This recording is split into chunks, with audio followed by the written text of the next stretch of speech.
Fox 5 and the American Kennel Club's Meet the Breeds. Nice job, Bailey. Very good. Celebrating the incredible connection between dogs and humans. They will sit in front of you stoically and absorbing all that emotion. Offering support during times of crisis. He ended up opening up about, the significant tragedy that he had suffered through that no one knew. And companionship in the day-to-day. Very good. Nice job, Buster. How to give that same level of care back to them. Whatever we can do to make their life a little bit easier, we should try to do it. Here now, Steve Lacey and Natasha Verma. We love our dogs, and this weekend, hundreds of them will be on display for the American Kennel Club's annual Meet the Breeds event at the Javits Center. All right, every dog has something special to offer. Teresa Priolo introduces us to two extraordinary canines trained to provide comfort to people in need. Look at this. It was fun to watch. Do you like a belly rub? Can I give you a belly rub? It may seem counterintuitive seeking the support of a 120-pound Rottweiler to make you feel completely at ease. But that's the beauty of Axel. What's nice is to have the canine there just to help them to think about something else for a second, help them to decompress and defuse, and that opens them up to other lines of communication so we can actually talk about their well-being. Axel is what's referred to as a crisis canine, a highly trained support animal. He and his partner, retired New Jersey State Trooper Major John Hunt, travel the country responding to tragedy in the hopes of bringing comfort. Most recently, he was deployed to Minneapolis to comfort the victims of the Annunciation Church shooting. 2 young students lost their lives.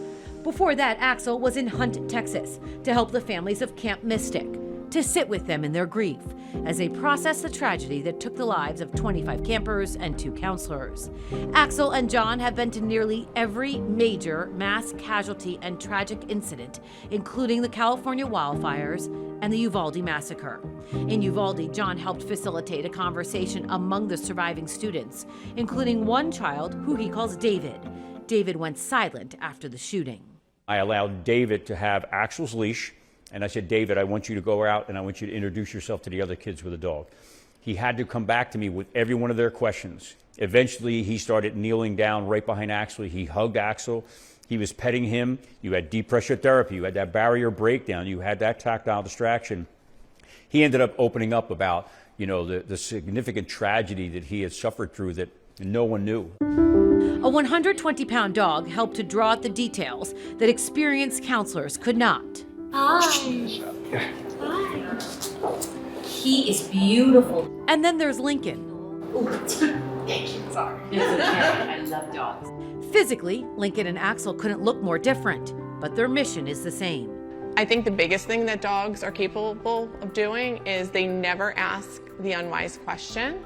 They never ask, how are you? Dogs do not speak. They are silent, but they're a symbol of strength for that person. So they will sit in front of you stoically and absorbing all that emotion. Crisis Response Canines is the brainchild of Andrea Herring and Major Hunt.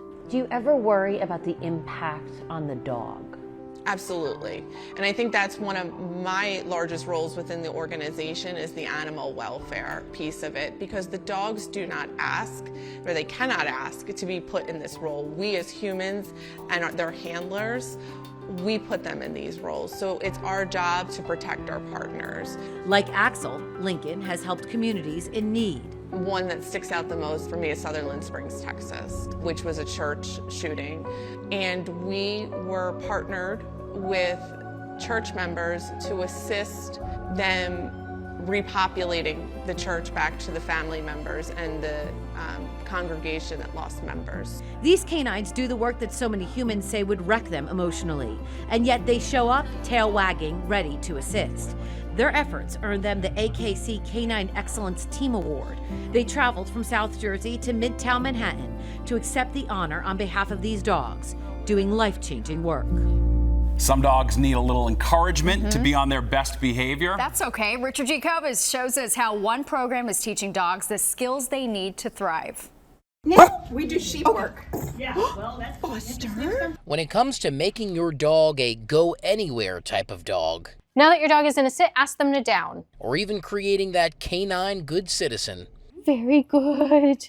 Nice job, Buster. Obedience training may be the first step toward finding perfection in your pooch. I wanted him to be obedient and listen to me and heel and walk with me and not be jumping all over the kids. The Portchester Obedience Training Club has been running dog training classes long before Lassie was even on television. Nice job, Bailey. Very good. Bailey, a rough collie just like Lassie, and his owner Laura Lee have gone through almost every course here at PCOTB, months and months of training that ultimately led to the recognition every dog owner wants. We always start with like basic obedience, and then once you graduate from that, and that includes like sit down, stay, come, leave it, drop it, loose leash walking, recall, all the really important basics to create that good citizen. The American Kennel Club's Canine Good Citizen program is designed to reward dogs who practice good manners at home and in their community, from sitting politely for petting to accepting a friendly stranger, and of course,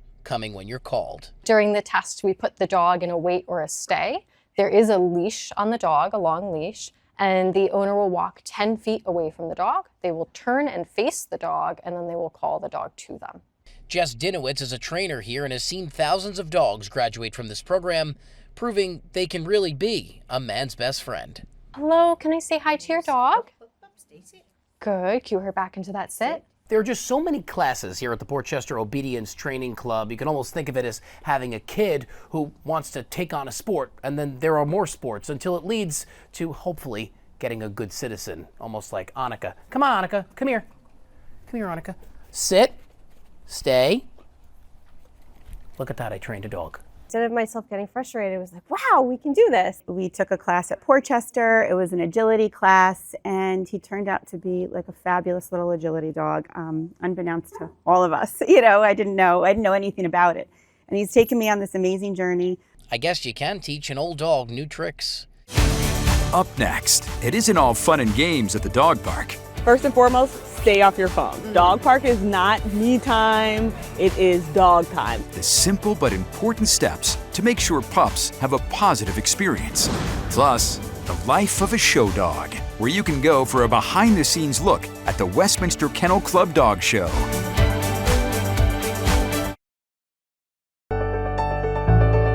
The dog park can be a great place for your pup to play, especially here in the city. But there are some do's and don'ts to keep in mind before you go. My dog Duchess and I got a crash course. Dog parks are everywhere across our area, and if you're looking to bring your pup, we've got some expert advice. I'm here with Brandy Munden from the AKC. We're going to talk about dog park etiquette. Yes. So you want to bring your dog for the first time to the dog park. Yes. What are some of the things you need to be thinking about? What's on your mental checklist? So you want to make sure that your dog is healthy, in good health, in good spirits, and has had a little bit of socialization before you come to the dog park. Now, dog parks tend to have great security, double gates. It makes complete and utter sense. But should your dog slip through, you want to be able to locate your dog. So making sure they're properly identified with their tags, and their collars, and their microchip are always paramount. Before you go to the dog park, should your dog be spayed or neutered? Yes, you do not want to necessarily take an intact dog to the dog park because other dogs can smell it even if they are neutered or spayed. If you do not want accidental litter, you want to make sure that your dog is spayed or neutered. It's not to say you cannot take an intact dog to the dog park, but you have to be hyper vigilant about that specifically. We go to the park. When is the best time to take your dog off the leash? The best time to take your dog off the leash is when they're actually in the dog park. So not just when they're through the first gate, but when they're through the second gate. So you want to make sure they're leashed until you get in there, and then you release the leash. While you're at the dog park, what should you be watching for your dog to make sure that they're having fun and not getting overstimulated? First and foremost, stay off your phone. Dog park is not me time, it is dog time. So you want to pay attention to any aggressive behaviors that might be exhibited towards your dog or that your dog might be exhibiting. You want to make sure your dog is playing and actually having a good time. Brandy, we want to be good dog parents. So what is the etiquette for humans so they can be good dog park citizens? So in order to be a good dog park citizen, pick up after your dog. Pick up after your dog. Cannot say this enough. Pick up after your dog. Do not bring food to the dog park. Your dog may love treats, but that will also attract other dogs, and then that can lead to a little bit of a confrontation, and we don't need that. And last but not least, pay attention. Make sure your dog is having a good time, and if you see your dog seems to not be having a good time or not adjusting well, it's okay to take them out, take them home, and try again another day. My dog Duchess is a little crazy about tennis balls. So what's your advice on bringing toys and treats to the dog park? If you don't have to, don't. It's likely that another dog is also ball crazy, but it could come into that's my ball and it can become a confrontation. Same thing with treats. Leave the treats at home, give them plenty of treats when they get home for being a good puppy, and they'll have a better experience. So, what does it take to be best in show at Westminster? Special exhibits giving fans an inside look at the prestigious dog show and its incredible history. Liv Johnson checked it out.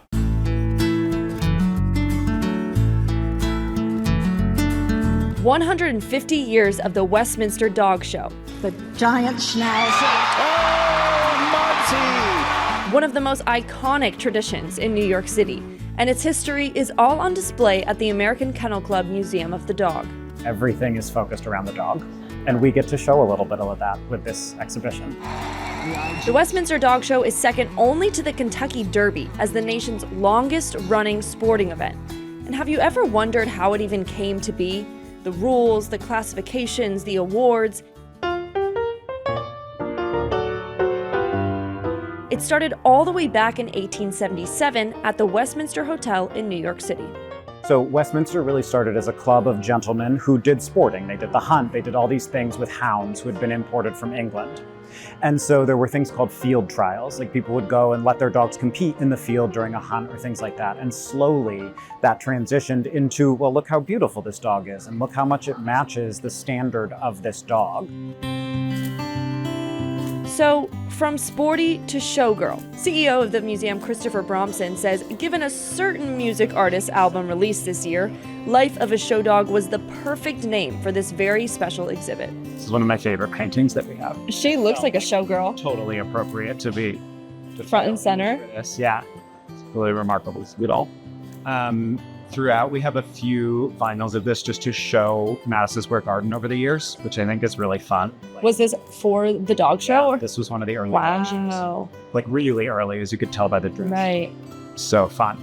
And you can see like the history of benching, right? They're not at crates anymore, but it's always been a bench show. So always they go to the ring, they go back so that the public can get access to them, which I think is a really unique thing about Westminster. A journey back in time with real-life relics used at the dog show in years past.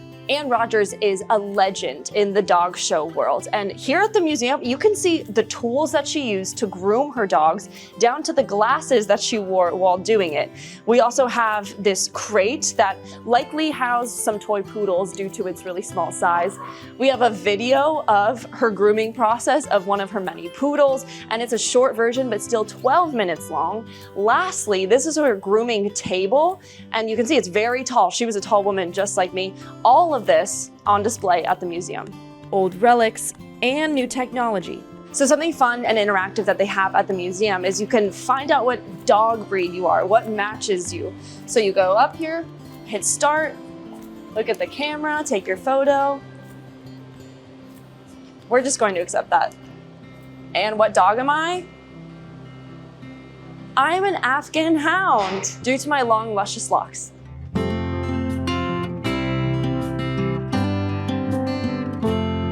There are now more than 200 breeds recognized by the American Kennel Club that are eligible to compete at this prestigious competition. The 150th Westminster Kennel Dog Show happens January 31st and February 2nd and 3rd in New York City. But you have even longer to see the Life of a Show Dog exhibit at the Museum of the Dog. That runs until March 22nd. We've all seen Westminster. We all know Westminster. We've watched it on TV as children. Everybody has some sort of connection to it. And the thing that's so special about this exhibition is it really kind of peels back the curtain and lets people experience what it's like behind the scenes. Still ahead, caring for older dogs. Around the house, we can do things to make it a little easier for them. How to keep our furry friends feeling their best as they age.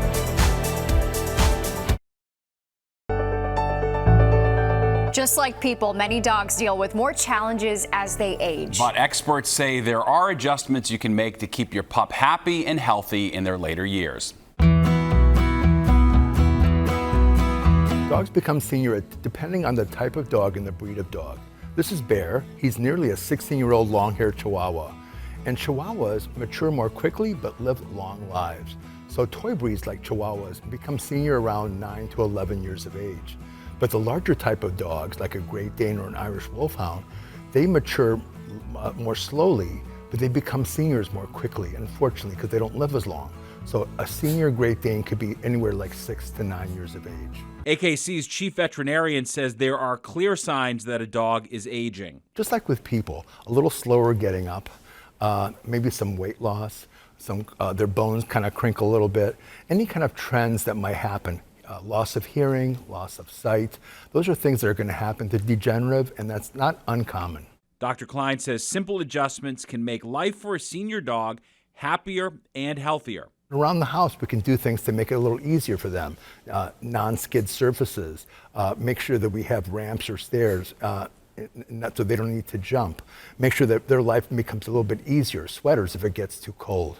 And things like that. And activity, keep them active. We don't want it to become sedate. They have to have their minds and their bodies stimulated appropriately. Not too much. We have to make sure that any kind of surfaces that might be slippery, we put non-skid rugs, for example. Make sure that they have the temperatures regulated properly in the home, that it's not too cold and not drafty. If they have beds, maybe an orthopedic bed. I like putting a bed on a corner so the dog has two walls to kind of prop himself up to get up. Those really old ones that have a hard time with their back ends. Whatever we can do to make their life a little bit easier, we should try to do it. Make sure that we see our veterinarians at least twice a year when they become seniors. Oftentimes we'll do blood checks or urinalysis to make sure there's nothing happening metabolically. Make sure their foods are appropriate and they don't get too heavy. Obesity can lead to diabetes and can worsen heart disease. And what about exercise? How much should a senior dog get? Every kind of dog is different. French bulldogs, for example, are more sedentary than, let's say, a terrier. But that doesn't mean they should lie around forever. We should get them up and going. Short, frequent activity is better than long, sustained ones. And I think that's really important. Depending on the kind of condition the dog is, any underlying medical conditions, it will dictate the kind of activity. If they have arthritis or bad knees, for example, we have to maybe limit the type of things we need to do. But walking is always safe. Life is motion, motion is life. And I think any veterinarian will tell you the appropriate activity will keep a dog and yourself more active and younger at heart. Coming up, what all dog parents need to know. We're Asking the Vet. From dental care to dangerous foods, there's a lot to keep track of when it comes to the health of your dog. And to help break it all down, we're asking the vet. How do you know if your dog has allergies? Well, it's sometimes hard to determine an allergy from an infection, but a couple different things. Allergies can be seasonal, like certain pollens, like every spring of the year you'll see it. The other thing about allergies, it's a systemic reaction. So if the eyes are runny, it's going to be both eyes, not just one eye. If the skin's got a rash, it'll be on both sides, like the armpits or the groin. Rarely is it just on one side of the body. So that helps determine an allergy from an infection. How can you keep your dog's teeth clean aside from brushing? In addition to brushing your dog's teeth, there are things available on products that you can add to the water to try to prevent plaque buildup, and other ingredients as well, chew toys as well. There's something called the Veterinary Oral Health Council, VOHC, that has a website that lists all kinds of products available. Is it safe for dogs to have cooked or raw bones? Well, the veterinarian's answer to dogs have bone is no, they shouldn't. That being said, cooked bones are much worse than uncooked bones. They're much less malleable, they'll splinter, and can cause obstructions, and we'd never want to give that to dogs. Some people do give uncooked bones to dogs. We have to be very careful. They don't swallow it, be on top of it. They can get contaminated with bacteria, so we have to be cognizant of that as well.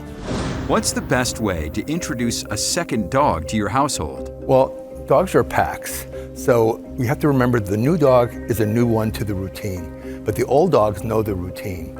So when you bring a new dog in the house, the idea is to always treat the older dogs first. Say hello to them first, offer them food first, put their leashes on them first. Realize that they're the ones that know the routine. We want to make sure that they get the most attention because the new dog doesn't really know or care. What are the most toxic foods for dogs? In the emergency room, I saw most dogs come in for toxicity with chocolate, raisins, grapes, onions, and garlic. They don't necessarily eat grapes off the floor, but they may eat chocolate cookies or oatmeal raisin cookies in those kind of form, or brownies or marijuana brownies. So we have to be very aware to keep that out of a dog's reach. When is the best time to start socializing your dog? As far as socialization with outside dogs, we want to make sure that we don't expose them to dogs that may have some dangerous viruses.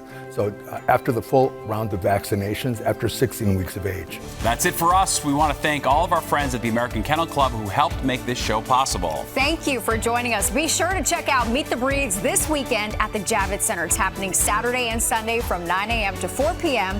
both days.